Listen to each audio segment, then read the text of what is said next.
What's going on, guys? Thanks for tuning in to another episode of Niners News here on 49ers Hive. My name is Zach Hernandez, and as always, I am joined by my co-host, Matt Llewellyn, and today we are going to be talking about whether or not the 49ers win against the Arizona Cardinals changes their draft direction. Matt, it obviously impacts a lot as far as where they're picking. Do you think it'll change who they pick? It depends on how much it changes the cost to move up. Let's say if they were going to go get somebody like a Zach Wilson or one of the other top quarterbacks. If you have to move from 15 to 2, that's a steeper jump than 8 or 9 or 10 to 2. And so that extra value in the draft point calculator, that the NFL has been using for years, it's about the equivalent of a second-round pick, of like a mid-second-round pick. Not small change by any means, but we've talked about it before. If the goal is to go and get a top-flight quarterback, you bet the farm that guy's going to be your guy if you've done due diligence and you go get him. There's no question that if the 49ers think Zach Wilson is the guy, they have to go up to get him because he's not making it out of the top 5.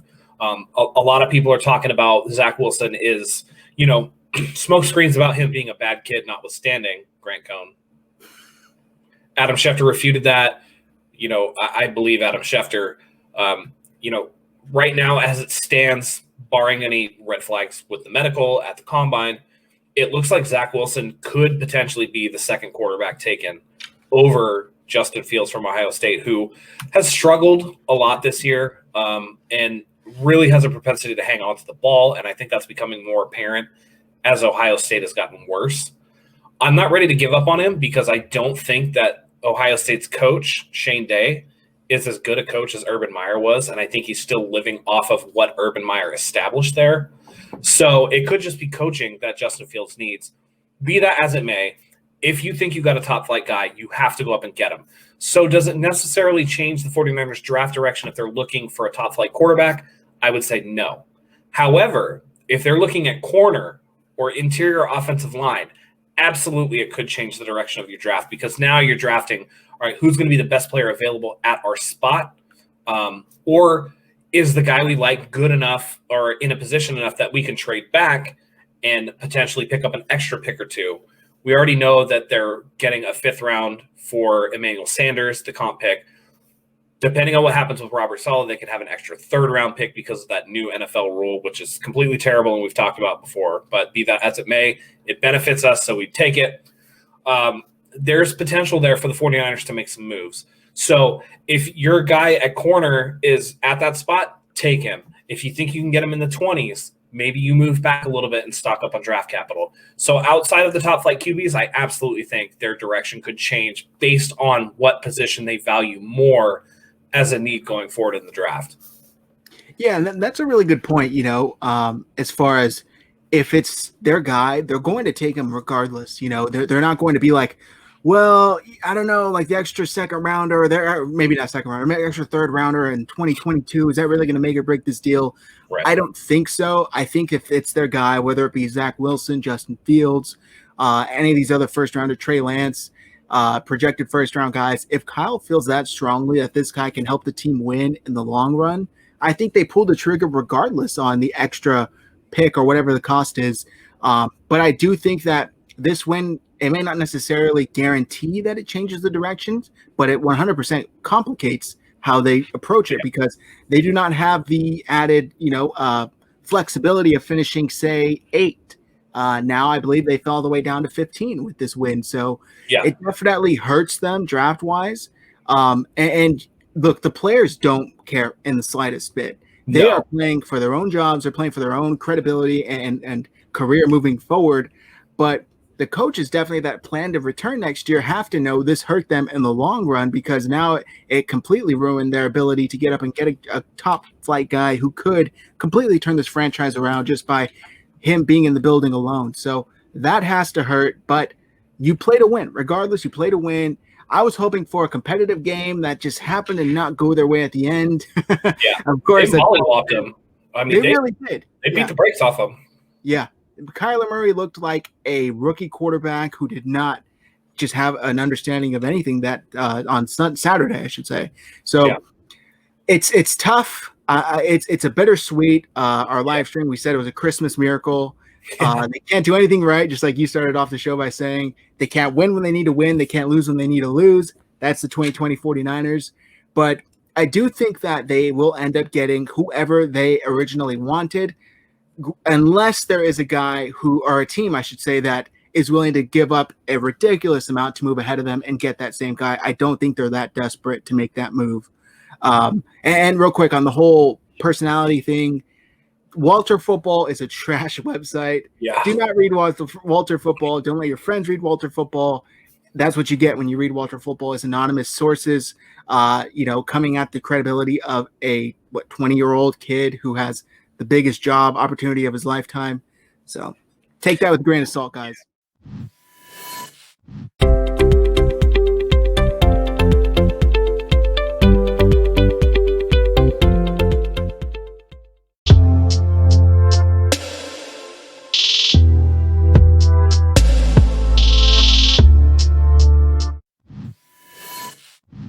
And I want to say this real quick. Speaking of Kyler Murray looking like a rookie, Arizona better be careful.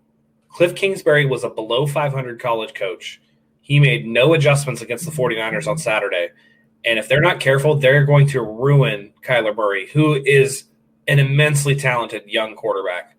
But if you don't get the right pieces and the right coach there for him, he's going to fail. Just like all of these young quarterbacks, just like Sam Darnold's doing in New York. Organizations fail players more often than players fail organizations.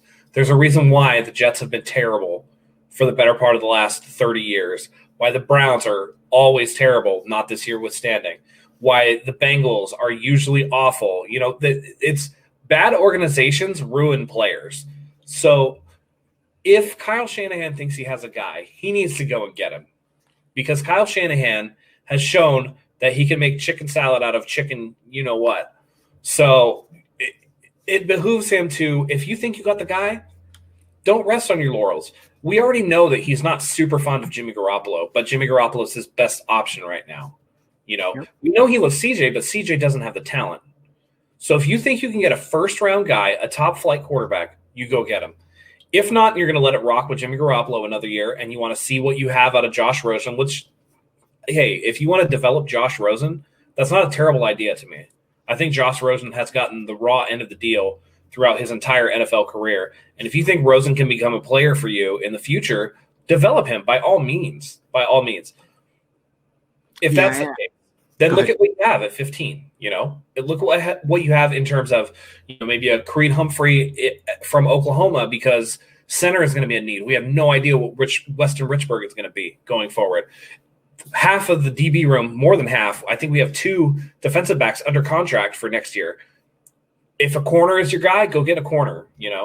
It just depends on where they want to go. But you're absolutely correct in that it's not just the draft points to move up and get a quarterback. If another team is going to outbid you, a desperate team, then you go get them. And I know people on Twitter are like, well, you can't just move up in the draft. Yeah, you can, because we're talking about bad organizations. They make bad football decisions. Kansas City, I think, went from 25 to 10 or 12 to get Patrick Mahomes. I think Houston moved up from 22 to 8 or something to get Deshaun Watson. It's possible to move up and get your guy if you want to. Hell, the Bears moved up from 3 to 2 to draft Mitch Trubisky and gave the 49ers extra picks. You don't think bad organizations make bad decisions? There's your example right there. Now, I know we turned around and paid it back in kind by drafting Solomon Thomas.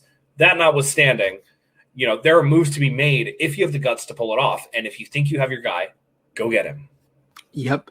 And I'll add to that as well. The 49ers, they're not looking at this draft as a rebuild type. I think they still are in the belief that they're 1 to 2 pieces away from making that move. So I think that if they play their cards right, they should be able to come out of this, well. And I think looking back at recent history, they've traded back into the first round 2 times at the very least? Their first round in their 3 years of draft. Exactly. Yeah. They did in 2017 and they did in last year. So 2 out of their 4 years. So they drafted 4 times in 3 years. So they're not afraid. They've traded back in and had 2 first-round picks. Yeah. Yep. They're not afraid to move back in, make those moves if they feel a guy is there that they didn't think would be there, or they're just completely surprised that he fell, they're not afraid to pull the trigger and give up the price to get up and get him. I think a lot of fans are married to picks, and we've talked about this in our chat before, and I think they're married to the idea of the potential of a player rather than when there's a solid player right in front of you, a guy who can come in and be a contributor, a starter day one.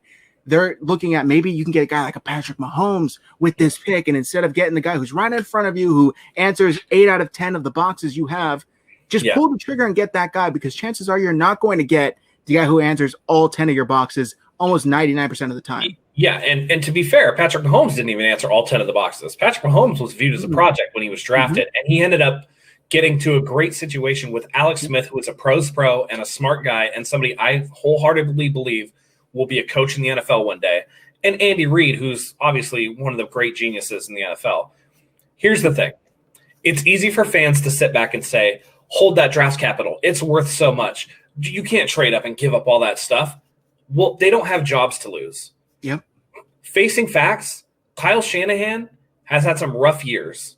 He's had 3 losing seasons out of 4. He can't go and risk it all that he's not going to, that Jimmy Garoppolo is going to be the guy, right? You can't do that, because if he gets another injury and he gets, they have another losing season, now you're a year further back. And he's not on the hot seat after this year for sure because of the injuries and stuff like that. He just signed an extension. He's pretty safe. But when the Chip Kelly contract comes off and the Jim Tom Sula contract comes off and all of a sudden Jed York's looking at a team that's underperforming, better believe if the 49ers have another season like this next year, even with injuries or anything like that, Shanahan's going to be in the hot seat.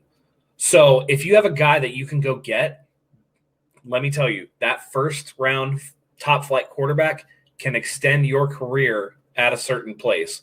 That needs to be kept in mind too, because the fans have no skin in the game.